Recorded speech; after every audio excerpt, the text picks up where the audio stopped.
पुढची महत्त्वाची बातमी, विजय शिवतारेंनी मुख्यमंत्री शिंदेंसह दोन्ही उपमुख्यमंत्र्यांसोबत त्यांची बैठक झाली। बैठकीमध्ये सकारात्मक चर्चा झाल्याची माहिती कळते।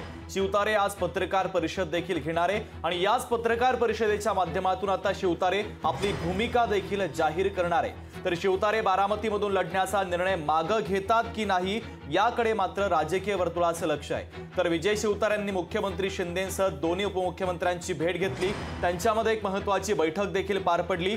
ही सकारात्मक चर्चा झाल्याची माहिती देखील समोर आली आहे। तर शिवतारे या संदर्भात आज एक पत्रकार परिषद घेऊन आपली भूमिका जाहीर करणार आहे। शिवतारे आता बारामतीमधून लढण्याचा निर्णय मागे घेतात की नाही हे मात्र पाहणं गरजेचं आहे।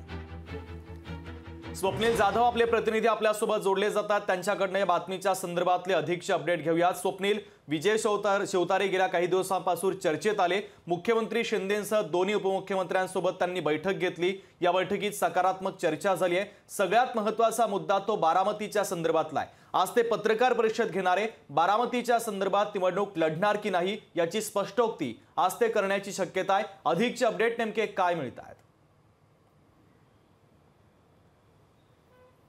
शुभम, नक्की शिवसेनेचे माजी मंत्री विजय शिवतारे एकूण त्यांच्याकडे त्यांच्या भूमिकेकडे सर्वांचंच लक्ष लागून आहे, कारण ते बारामती लोकसभा मतदारसंघातून निवडणूक लढवण्यास इच्छुक आहेत आणि या ठिकाणी सुनेत्र पवार यांना राष्ट्रवादी अजित पवार गटाकडून उमेदवारी देण्यात येणार असल्याची माहिती आहे आणि कुठेतरी विजय शिवतारे हे या ठिकाणी लढण्यास इच्छुक होते। त्यांनी तशा प्रकारचे दौरे सुद्धा केले होते, त्यामुळे त्यांच्या बैठका या मुख्यमंत्री एकनाथ शिंदे, उपमुख्यमंत्री देवेंद्र फडणवीस असतील, उपमुख्यमंत्री अजित पवार असतील यांच्यासोबत होत होत्या।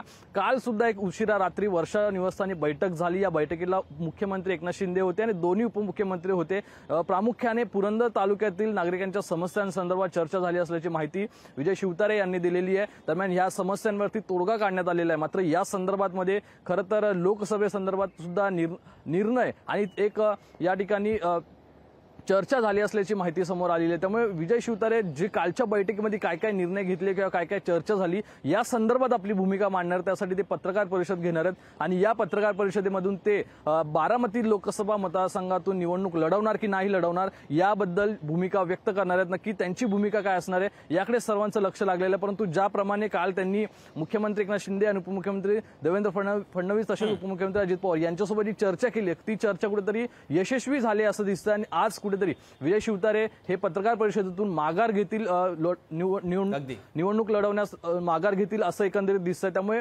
विजय शिवतारे यांच्या भूमिकेकडे सर्वांचं लक्ष लागणार आहे। शुभम, स्वप्नील, महत्त्वाची माहिती बातमीच्या संदर्भातली तुम्ही पोहोचवलेली आहे, तुर्तास धन्यवाद। लोकशाही मराठी ऐका, पहा, जागरूक रहा।